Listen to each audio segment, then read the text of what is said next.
بل اللہ یمن علیکم من ہداکم للایمان اللہم صل علی سیدنا و مولانا محمد وبارک وسلم۔ معزز علماء کرام، شرکائے محفل، بالخصوص بزرگ عالم دین حضرت علامہ مولانا قاری غلام عباس صاحب حافظہ اللہ تعالی، حضرت علامہ مولانا عبدالعزیز رشیدی صاحب مدد اللہ العالی، میزبان مکرم محترم حاجی ملک وحید صاحب، سامعین و حاضرین، آج ہم اس بابرکت روحانی محفل میں شریک ہیں۔ اللہ تعالیٰ اس محفل کو ہم سب کے حق میں قبول و منظور فرمائے۔ خوش قسمت ہیں وہ لوگ جو اپنے گھروں میں حضور کی محبت میں ڈوب کر میلاد شریف کی محافل کا انعقاد کرتے ہیں۔ ہمارے بزرگوں نے لکھا ہے کہ جس گھر میں، جس بستی میں، جس علاقہ میں سرکار کا میلاد محبت سے منایا جاتا ہے، اللہ سارا سال وہاں کرم کے بادل اتارتا رہتا ہے۔ ملا علی قاری نے اللہ کے ایک ولی کا ذکر کیا ہے، ان کا نام تھا شیخ محمود الدین نقشبندی، شیخ زین الدین محمود نقشبندی۔ یہ بڑے ولی کامل تھے۔ ان کے زمانے میں ایک بادشاہ، اس کا نام تھا خلیفہ عبد الملک، وہ حضرت صاحب سے ملنا چاہتا تھا، لیکن حضرت صاحب ملاقات نہیں کر رہے تھے۔ اللہ کے ولی کی پہچان یہ ہے کہ وہ بادشاہوں کے ڈیرے پر نہیں جاتے، بادشاہ اللہ کے ولیوں کے در پر آتے ہیں۔ تو بادشاہ ان سے ملنا چاہتا تھا، لیکن انہوں نے انکار کیا۔ چنانچہ بادشاہ کی کابینہ میں، کچن کیبنٹ میں ایک بڑا انٹلیکچوئل منسٹر تھا، اس کا نام تھا بہرام خان۔ اس نے بادشاہ کو کہا کہ اگر آپ شیخ سے ملنا چاہتے ہیں تو ایک ہی طریقہ ہے، اپنے گھر میں محفل میلاد کا اہتمام کرو، پھر اس محفل میں لوگوں کو بھی دعوت دو اور شیخ صاحب کو بھی دعوت دو، اللہ کے ولی کو دعوت دو۔ چنانچہ بادشاہ نے اپنے گھر میں محفل میلاد کا اہتمام کیا اور لوگوں کو دعوت دی۔ تو محفل کے جو شریک لوگ تھے، ان شرکاء میں سب سے پہلے حضرت زین الدین محمود نقشبندی رحمۃ اللہ تعالی علیہ شریک ہوئے۔ بادشاہ اپنے تخت سے اتر کر ان کا استقبال کرنے لگا۔ آپ نے فرمایا میرا استقبال نہیں کرنا، اس لیے کہ میں تیرا محل دیکھنے کے لیے نہیں آیا، میں محمد عربی کی محفل میلاد میں آیا۔ سبحان اللہ، سبحان اللہ۔ تو میلاد شریف کی محفل جب بھی موقع ملے تو اس کو آپ، جس کو اردو میں نیوتا کہتے ہیں، پاجی اپنی زبان میں کہتے ہیں، اس بنیاد پر نہ آیا کریں، بلکہ اگر موقع ملے تو یہ سرکار کی محفل ہے، یہ قدموں کے بل نہیں، سر کے بل چل کر آنے کی جگہ ہے۔ سبحان اللہ۔ آج انشاءاللہ تبارک و تعالی میں تعلق رسول پر چند باتیں عرض کروں گا، لیکن توجہ سے یاد کر کے جائیے گا۔ میں حاجی وحید صاحب کا بار دیگر شکریہ ادا کرتا ہوں۔ ان کے والد گرامی بھی بڑی نامی گرامی شخصیت تھے اور انہوں نے اپنے والد کے مشن کو بڑی خوبصورتی سے آگے چلایا، اور حاجی صغیر صاحب کا بھی جو بڑی خوبصورت شناخواں ہیں، یہ اس علاقہ میں ہر دو شخصیات میرے میزبان ہیں، اور قبلہ علامہ صاحب کا بھی۔ اب آپ توجہ سے سماعت کیجیے۔ میلاد شریف کا مقصد صرف جھنڈیاں لگانا نہیں ہے، صرف چراغاں کرنا نہیں ہے، صرف آمد مصطفیٰ مرحبا مرحبا کہنا نہیں ہے، میلاد شریف کا مقصد یہ ہے کہ دل کا صحن حضور کی محبت سے جگمگا جائے۔ سبحان اللہ۔ اللہ تعالیٰ نے فرمایا سورہ حجرات سورت نمبر 49 آیت نمبر 17، چیپٹر 49 ورس نمبر 17، بَلِ اللَّهُ يَمُنُّ عَلَيْكُمْ أَنْ هَدَاكُمْ لِلْإِيمَانِ، اللہ تم پر احسان جتلاتا ہے کہ تمہیں ایمان کی ہدایت عطا فرماتا ہے۔ اللہ تم پر احسان جتلاتا ہے۔ احسان کبھی چھوٹی چیز پر نہیں جتلایا جاتا، جو زیادہ قیمتی چیز ہو، جو زیادہ عالی شان چیز ہو، اس پر احسان جتلایا جاتا ہے۔ اللہ فرماتا ہے اللہ تم پر احسان جتلاتا ہے کہ تمہیں ایمان کا راستہ دکھاتا ہے۔ ایمان کیا ہے؟ یہ اپنے بزرگ علماء سے پوچھئے۔ ایمان کا مطلب ہے کہ حضور کی ذات سے والہانہ محبت کرنا، یہ ایمان ہے۔ اب آئیں آیہ کریمہ کی طرف۔ اللہ فرماتا ہے اللہ تم پر احسان جتلاتا ہے کہ تمہیں ایمان کی ہدایت عطا فرماتا ہے، یعنی اپنے محبوب کی محبت کا راستہ دکھاتا ہے۔ سو خوش قسمت ہیں وہ لوگ جن کے دل میں حضور کی محبت کا چراغ روشن ہے، کہ اللہ تعالیٰ نے ان پر احسان جتلایا کہ یہ معمولی چیز نہیں ہے، یہ بیش قیمت چیز ہے۔ اللہ تعالیٰ نے اسی لیے محبت رسول جس کو نصیب ہوتی ہے اس پر احسان جتلایا۔ قرآن مجید اگر آپ پڑھیں، اللہ پاک نے فرمایا سورہ آل عمران سورت نمبر 3 آیت number 164، verse number chapter number 3 verse number 164، اللہ فرماتا ہے لَقَدْ مَنَّ اللَّهُ عَلَى الْمُؤْمِنِينَ إِذْ بَعَثَ فِيهِمْ رَسُولًا، اللہ نے مومنوں پر احسان جتلایا کہ اپنی شانوں والا رسول ان کے درمیان بھیجا۔ تو قرآن کا اگر آپ مطالعہ کریں تو قرآن میں اللہ نے دو مقام پر احسان جتلایا، ایک جس کے دل میں حضور رہتے ہیں اس پر اللہ نے احسان جتلایا، دوسرا اپنے حبیب کو 12 ربیع الاول اس کائنات رنگ و بو میں بھیج کر اللہ نے مومنین پر احسان جتلایا۔ آپ پورا قرآن پڑھ لیں، پورے قرآن میں اللہ نے دو مقام پر احسان جتلایا، ایک جس کے دل میں حضور کی محبت ہے اللہ اس پر بھی احسان جتلا رہا ہے، دوسرا اپنے حبیب کو اس کائنات رنگ و بو میں بھیج کر بھی احسان جتلایا۔ یہ تو قرآن ہے۔ تو میں عرض کر رہا تھا کہ میلاد شریف کا مقصد یہ ہے کہ تعلق رسول پیدا ہو، نسبت رسول پیدا ہو۔ اللہ تعالیٰ نے فرمایا اللہ تم پر احسان جتلاتا ہے کہ تمہیں اپنے حبیب کی محبت کا راستہ دکھاتا ہے۔ محبت یہ ایک لطیف جذبہ ہے، ہر ایک سے محبت نہیں ہوتی۔ محبت کے لیے کچھ اصول ہوتے ہیں، ہر کس و ناکس سے محبت نہیں ہوتی۔ محبت کے لیے کچھ اصول ہوتے ہیں، جس سے آپ محبت کرنا چاہتے ہیں اس کے لیے محبوب کے اندر کچھ نہ کچھ خوبیاں ہونی چاہیے۔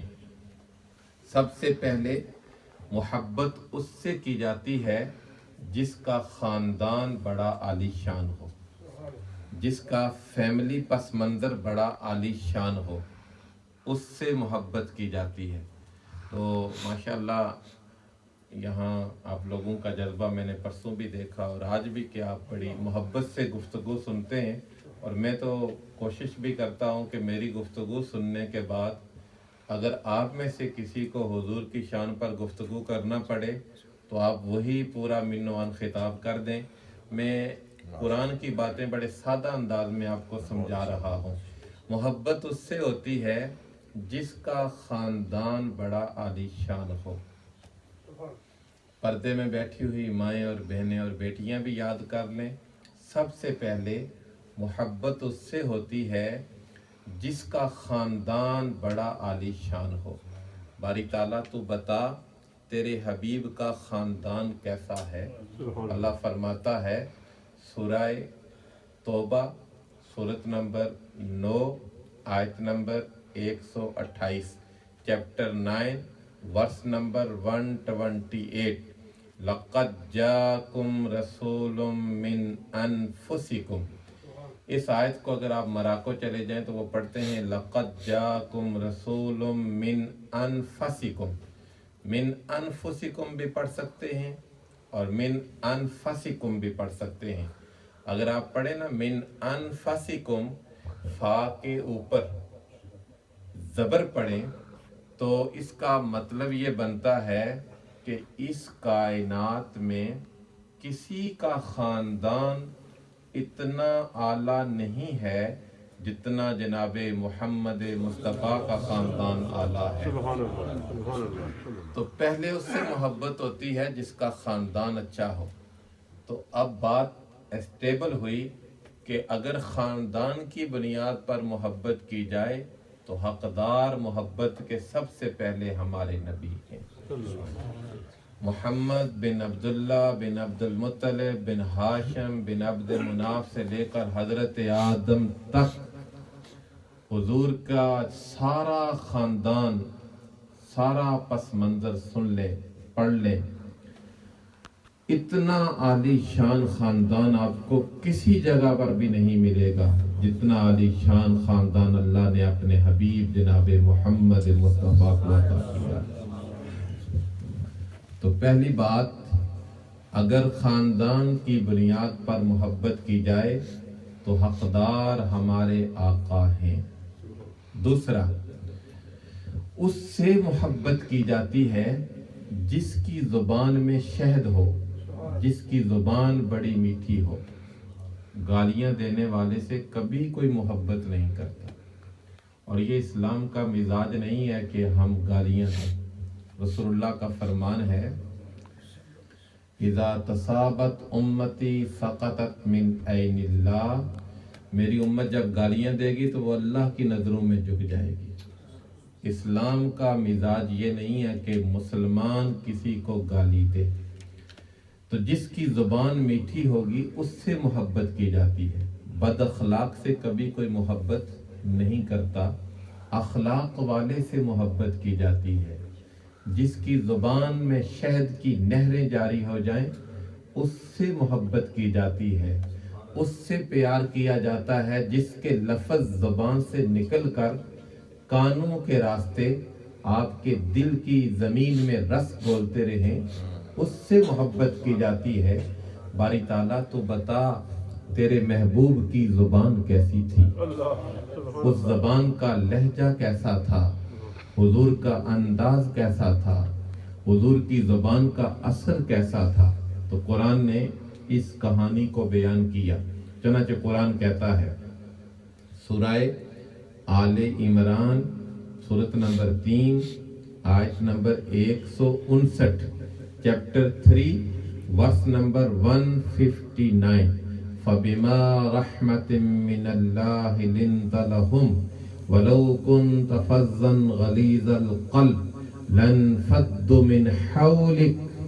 اللہ فرماتا ہے میرے حبیب، اگر آپ کی زبان میٹھی نہ ہوتی، اگر آپ کا لہجہ شیریں نہ ہوتا، اگر آپ کا انداز سہانا نہ ہوتا تو کبھی بلال ایتھوپیا چھوڑ کر آپ کی محبت کے صحن میں داخل نہ ہوتا۔ سبحان اللہ، سبحان اللہ۔ تو محبت اس سے ہوتی ہے جس کی زبان میٹھی ہو۔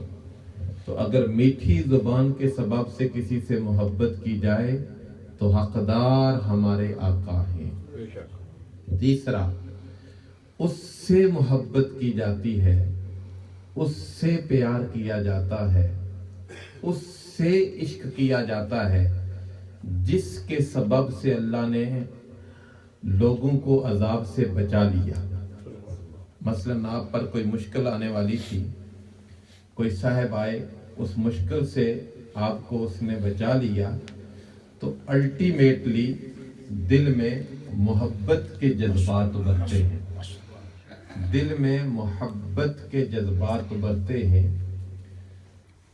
آپ میں سے کوئی بندہ مثلاً کسی کی گاڑی روڈ کے اوپر خراب ہو جاتی ہے، پیچھے سے کوئی آدمی آپ کا معاون بنتا ہے، آپ کی مدد کرتا ہے، آپ کی مصیبت ٹل جاتی ہے، تو انسان کے دل سے محبت کے جذبات ابھرتے ہیں۔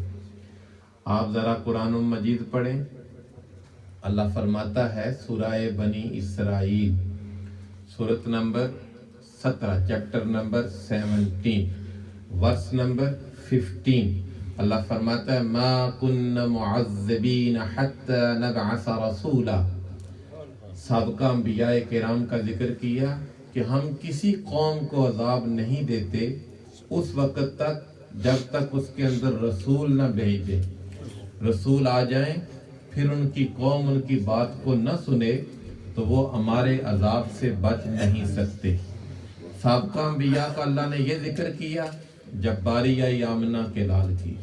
اللہ فرماتا ہے سورہ انفال سورت نمبر 8 آیت نمبر 33 چیپٹر 8 ورس نمبر 33، ما کان اللہ لیعذبہم وانت فیہم۔ اللہ فرماتا ہے میرے حبیب ہر چند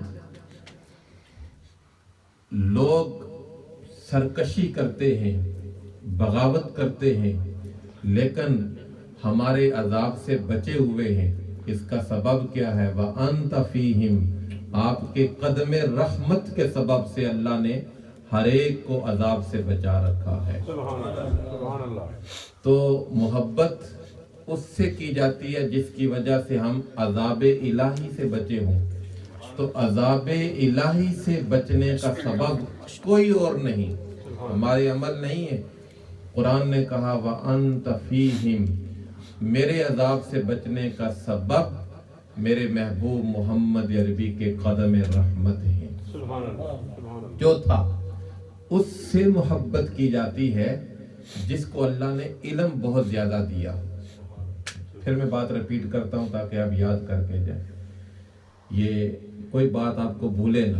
اس سے محبت کی جاتی ہے جس کا خاندان اچھا ہو، اس سے پیار کیا جاتا ہے جس کی زبان میٹھی ہو، اس سے پیار کیا جاتا ہے جس کے سبب سے آپ اللہ کے عذاب سے بچے ہوں۔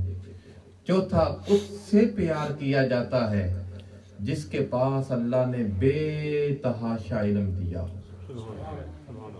اللہ پاک نے قرآن مجید میں اعلان کیا، اللہ فرماتا ہے سورہ بنی اسرائیل سورت نمبر 17 آیت نمبر 85 چیپٹر 17 ورس نمبر 85، فرمایا وما اوتیتم من العلم الا قلیلا، ہم نے سارے لوگوں کو تھوڑا علم دیا ہے۔ آج کا کوئی مفتی ہے اس کے لیے بھی اللہ نے فرمایا تھوڑا علم دیا ہے، کوئی علامہ ہے اس کے لیے بھی کہا تھوڑا علم دیا ہے، کوئی ڈاکٹر ہے اس کے لیے بھی کہا تھوڑا علم دیا ہے۔ مثلاً آپ کے انگریز نیل آرم سٹرانگ یہ اپنے ساتھیوں کے ساتھ چاند پر چلا گیا اور قرآن نے اس مضمون کو بیان کیا لَتَرْكَبُنَّ طَبَقًا عَنْ طَبَقٍ، تم میں سے 3 لوگ ضرور کسی چیز پر سوار ہو کر چاند پر جائیں گے، پھر اوپر بھی جائیں گے۔ تو چاند پر چلا گیا اپنے علم کے سبب سے، لیکن اللہ فرماتا ہے تھوڑا علم دیا۔ بات آپ کا ایمان تازہ ہوگا۔ امت میں ایک بزرگ گزرے ہیں امام احمد ابن حنبل، انہیں 10 لاکھ حدیثیں زبانی یاد تھیں، پر اللہ فرماتا ہے تھوڑا علم دیا ہے۔ اعلیٰ حضرت مولانا شاہ احمد رضا رضی اللہ عنہ، آپ کو قدرت نے 55 علوم پر دسترس عطا کی تھی۔ 55 علوم، 55 علوم اللہ نے آپ کو عطا کیے تھے، لیکن اللہ فرماتا ہے تھوڑا علم دیا ہے۔ امام بخاری کو 4 لاکھ حدیثیں زبانی یاد تھی، پر اللہ فرماتا ہے تھوڑا علم دیا ہے۔ اللہ نے ہر ایک کے لیے کہا وَمَا أُوتِيتُم مِّنَ الْعِلْمِ إِلَّا قَلِيلًا، ہم نے ہر ایک کو تھوڑا علم دیا ہے۔ پھر اللہ نے انبیاء کرام کی اسپیشلائزیشن کو بیان کیا۔ حضرت آدم کا ذکر ملتا ہے قرآن میں سورہ بقرہ سورت نمبر 2 آیت نمبر 31، چیپٹر 2 ورس نمبر 31۔ علم آدم الاسماء کلہا، آدم کو ہم نے ساری کائنات میں ہر چیز کے ناموں کا علم دیا، ہر چیز کے ناموں کا علم سکھایا۔ جو اللہ نے کائنات میں تخلیق کیا، جس چیز کی اللہ نے تخلیق فرمائی، اور کائنات میں جو کچھ ہے اس کے علم کا، اس کے ناموں کا علم اللہ نے حضرت آدم کو عطا کیا۔ بسا اوقات رات کو خوابیں آ جاتی ہیں، خواب آتی ہیں، تو خواب کی تعبیر بھی ایک علم ہے۔ حضرت یوسف علیہ السلام کی اسپیشلائزیشن بیان کی سورہ یوسف سورت نمبر 12 آیت نمبر 101، چیپٹر 12 ورس نمبر 101۔ علمتنی من تأویل الاحادیث، ہم نے یوسف کو خوابوں کی تعبیر کا علم سکھایا۔ تو ان کی خصوصیت بیان کی۔ حضرت خضر علیہ السلام کا آپ نے نام سنا ہے، ان کے لیے 2 اقوال ہیں، یا وہ ولی تھے یا وہ نبی تھے۔ امت کا متفق عقیدہ ہے کہ ہر نبی ولی بھی ہوتا ہے، ہر ولی نبی نہیں ہوتا، لیکن ہر نبی ولی بھی ہوتا ہے۔ قرآن حکیم نے ان کی شان بیان کی۔ اللہ فرماتا ہے سورہ کہف چیپٹر 18 ورس نمبر 65، علمناہ من لدن علما، ہم نے خضر کو اپنے خزانہ غیب سے علم دیا۔ حضرت خضر کا بھی ذکر آ گیا جو ان کو علم کی خصوصیت دی تھی۔ حضرت سلیمان علیہ السلام کا آپ نے نام سنا ہے۔ سلیمان علیہ السلام پرندوں کی زبان سمجھتے تھے۔ قرآن نے بیان کیا سورہ نمل سورت نمبر 27، چیپٹر 27 ورس نمبر 16، علمنا منطق الطیر، ہم نے حضرت سلیمان کو پرندوں کی بولیوں کا علم سکھایا۔ تو آپ نے دیکھا قرآن حکیم میں اللہ پاک نے ہر نبی کا ذکر کیا تو ان کی خصوصیت بیان کی، لیکن یہ بتا دیا کہ ان کا علم اتنا تھا، ان کا علم اتنا تھا، اور پھر سب کے لیے کہا کہ ہم نے ساری کائنات کے لوگوں کو تھوڑا علم دیا ہے۔ جب باری آئی جناب رسالت مآب صلی اللہ علیہ وسلم کی، تو اللہ فرماتا ہے سورہ نساء سورت نمبر 4 آیت نمبر 113، چیپٹر 4 ورس نمبر 113، وَعَلَّمَكَ مَا لَمْ تَكُنْ تَعْلَمْ وَكَانَ فَضْلُ اللَّهِ عَلَيْكَ عَظِيمًا۔ اللہ فرماتا ہے محبوب، کائنات کے جتنے علم تھے ہم نے اٹھا کر آپ کی جھولی میں رکھ دیے ہیں۔ تو میں نے آپ کو یہ تھوڑا سا قرآن کی سیر کروائی ہے کہ اللہ نے ہر ایک کے علم کو کہا کہ وہ محدود علم ہے، وہ کسی نہ کسی مقام پر جا کر ختم ہو جاتا ہے، اور پھر سب کے لیے کہا کہ ہم نے علم دیا ہے انسانوں کو، پر تھوڑا علم دیا ہے۔ ایک ہستی جناب رسالت مآب، آپ کے لیے اللہ نے فرمایا وَعَلَّمَكَ مَا لَمْ تَكُنْ تَعْلَمْ وَكَانَ فَضْلُ اللَّهِ عَلَيْكَ عَظِيمًا۔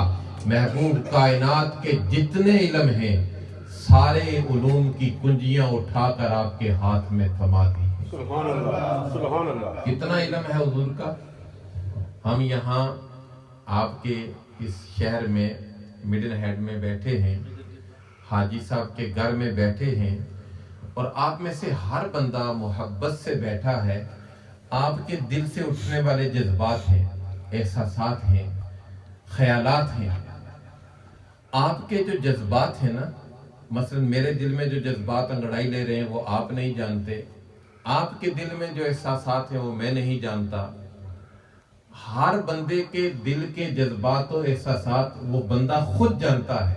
ہمارے علماء نے لکھا ہے اللہ نے ہمارے نبی کو کیسا علم دیا تھا کہ امتی کے دل کے سمندر سے اٹھنے والے جو جذبات ہیں ان جذبات کی امتی کو خبر بعد میں ہوتی ہے، مصطفیٰ کریم کو ان جذبات کی خبر پہلے ہو جاتی ہے۔ سبحان اللہ، سبحان اللہ، نعرہ تکبیر، اللہ اکبر، نعرہ رسالت، یا رسول اللہ۔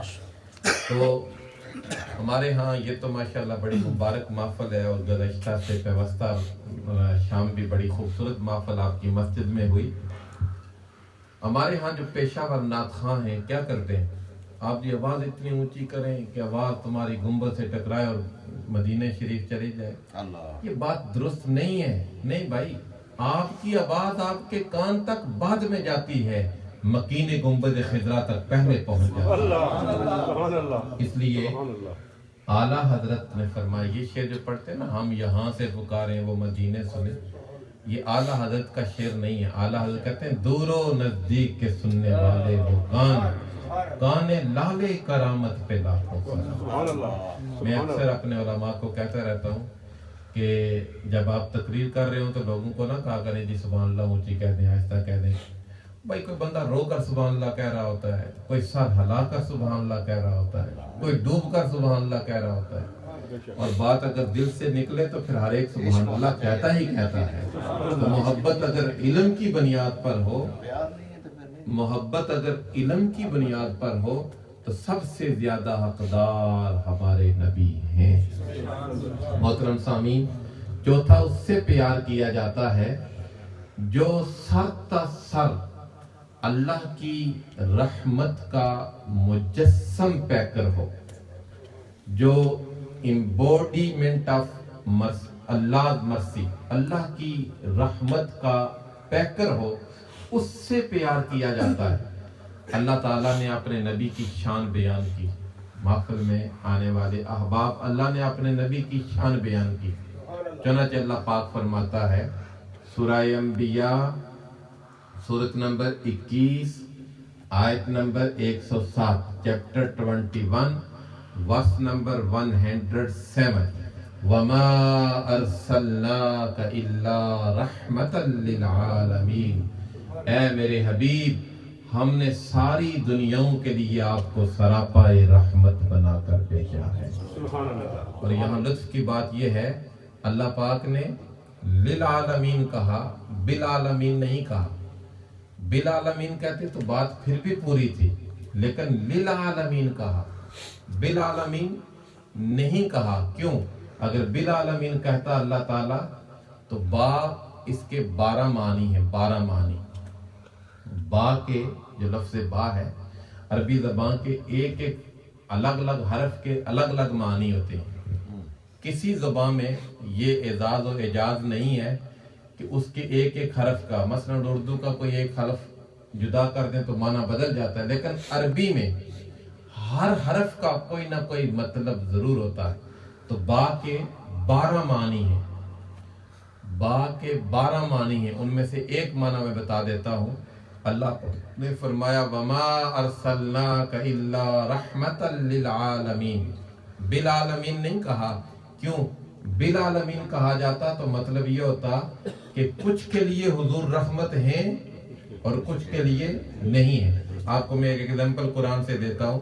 اللہ پاک فرماتا ہے سورہ مائدہ سورت نمبر 5 آیت نمبر 6، چیپٹر 5 ورس نمبر 6۔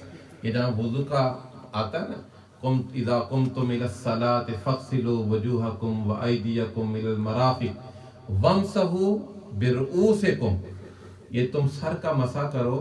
تو یہ امام شافعی کہتے ہیں کہ اگر کسی کا ایک بال بھی بھیگ گیا نا پانی سے تو مسح ہو جائے گا، کیونکہ با آ گیا۔ با کا مطلب ہے کہ آدھے کا بھی کیا تو آپ کا پورا ہو جائے گا۔ امام ابو حنیفہ چوتھائی سر کے مسح کو فرض کہتے ہیں۔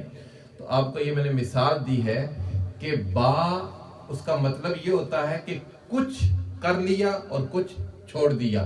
اللہ پاک نے وما ارسلناک الا رحمتا للعالمین کہا، بالعالمین نہیں کہا، حالانکہ بالعالمین کہتا بات پھر بھی پوری تھی۔ للعالمین کہا، فرمایا محبوب ہم نے اس کائنات میں کوئی گناہگار ہے، کوئی نیکوکار ہے، کوئی اپنا ہے، کوئی بیگانہ ہے، کوئی اچھا ہے، کوئی برا ہے، کوئی عربی ہے، کوئی اجمی ہے، جو ہم نے پیدا کیا ہے آپ کو اس کے لیے سراپائے رحمت بنا کر بھیجا ہے۔ سبحان اللہ۔ اور حضور کیسے رحمت تھے؟ حضور کا ارشاد ہے، ابھی وہ نقابت کرنے والے ساتھی بڑی خوبصورت کمپیرنگ کر رہے تھے، بڑی خوبصورت کمپیرنگ کر رہے تھے، تو نبی رحمت کا ذکر فرماتے ہوئے کہ حضور 1400 سال پہلے تشریف لائے، تو رسول اللہ نے 1400 سال پہلے فرمایا کیسے رحمت ہے؟ فرمایا لو تدخل شوکا فی رجل احدکم لوجدت علمہا، اگر کسی کے پاؤں میں کانٹا چبھ جائے، آپ حاجی صاحب کے گھر کی دہلیز کو، ڈور سٹیپ کو عبور کر کے باہر گئے اور آپ کے پاؤں میں کانٹا چبھ گیا، آپ بازار جا رہے ہیں، دکان پر جا رہے ہیں، مسجد میں جا رہے ہیں، اس کا ذکر نہیں ہے، کسی کے پاؤں میں کانٹا چبھ گیا۔ جب کانٹا چبھتا ہے تو جسم کو تکلیف ہوتی ہے، رسول اللہ نے فرمایا اگر میرے کسی امتی کے پاؤں میں کانٹا چبھ جائے، میرے امتی کے جسم کو تکلیف بعد میں ہوتی ہے، مجھ محمد کو اس کی تکلیف پہلے ہے۔ سبحان اللہ۔ تو محبت اس سے ہوتی ہے جو سراپائے رحمت۔ سبحان اللہ۔ اور ہمارے نبی کیسے رحمت ہیں؟ حضور فرماتے ہیں کبھی کبھی میرا دل کرتا کہ میں لمبی نماز پڑھوں، لمبی نماز، ثم اسمع بقاء الصبی، پھر میں کسی بچے کے رونے کی آواز کو سنتا ہوں، فاخفف الصلاۃ، میں نماز مختصر کر دیتا ہوں کہ کہیں ماں کی ممتا پریشان نہ ہو جائے۔ تو محبت اس سے ہوتی ہے جو سراپائے رحمت ہو۔ اگر رحمت کی بنیاد پر محبت کی جائے تو حقدار ہمارے نبی ہیں۔ اور چھٹا، اس سے محبت کی جاتی ہے جس کے چہرے پر نور ہو، جس کا چہرہ بڑا خوبصورت ہو، اس سے محبت کی جاتی ہے۔ پتہ ہے ہمارے نبی کا چہرہ کیسا تھا؟ محترم سامعین، ہمارے آقا کا چہرہ کیسا تھا؟ حضور کا حسن کیسا تھا؟ چہرے کی کیفیت کیسی تھی؟ حضرت ابو طفیل ایک صحابی گزرے، یہ سب سے آخر میں ان کا انتقال ہوا۔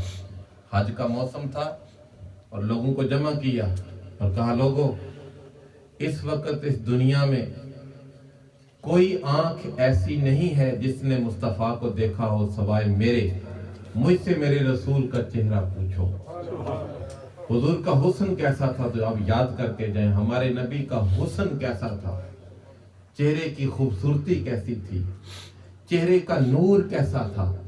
جب آپ میلاد شریف مناتے ہیں نا تو یہ باتیں جب آپ کو یاد ہوں گی تو اور ذوق پیدا ہوگا کہ ہم بڑھ چڑھ کر سرکار کا میلاد منائیں۔ ایک صحابی نے اپنے بیٹے کو کہا، میرے بیٹے تو نے میرے رسول کا چہرہ نہیں دیکھا، لو رأیتہ رأیت الشمس طالعا، اگر تو میرے رسول کا چہرہ دیکھ لیتا نا تو تو اس نتیجے پر پہنچتا کہ سورج مشرق سے نہیں نکلتا، مصطفیٰ کے چہرے سے نکلتا۔ محبت اس سے ہوتی ہے جس کے چہرے پر نور ہو۔ ہمارے آقا کا چہرہ کیسا تھا؟ ایک صحابی، ان کا نام تھا جابر بن سامورہ، وہ کہتے ہیں، ترمذی شریف کی حدیث پاک ہے، یہ ابھی کوٹ کر رہے تھے، ترمذی شریف کی حدیث پاک ہے، وہ کہتے ہیں کہ رات آسمان پر ستارے چمک رہے تھے اور 14ویں کا چاند تھا، میرے دل میں شوق ابھرا کہ میں حضور کے گھر جاؤں، حضور کے ڈیرے پر جاؤں۔ پتہ ہے حضور کے ڈیرے کی شان کیا ہے؟ آپ حاجی صاحب کے ڈیرے پر بیٹھے ہیں تو حضور کا بھی ڈیرا تھا، اس کی شان کیا ہے؟ علامہ اقبال سے پوچھئے، اقبال کہتا ہے طور موج از غبار خان عش، کعبہ را بیت الحرم کا شان عش، کہ ساری دنیا کعبہ کی طرف سجدہ کرتی ہے، کعبہ سارے سجدوں کو اپنے دامن میں لے کر حضور کے گھر کی طرف جھک جاتا ہے۔ صحابی کہتے ہیں میرے دل میں شوق ابھرا کہ میں حضور کے ڈیرے پر جاؤں۔ کہتے ہیں جب میں حضور کے ڈیرے پر پہنچا تو حضور نے سرخ چادر رکھی ہوئی تھی۔ وہ صحابی کہتے ہیں علیہ حلۃ حمراء، حضور کے اوپر سرخ چادر تھی، فجعلت انظر الیہ والی القمر، میں نے ایک نظر چاند کو دیکھا، ایک نظر اپنے حبیب کے چہرے کو دیکھا، اور میں پریشان ہو گیا کہ چاند زیادہ خوبصورت ہے یا میرے رسول کا چہرہ زیادہ خوبصورت ہے۔ خود تبصرہ کرتے ہیں، کہتے ہیں فالا ہوا عندی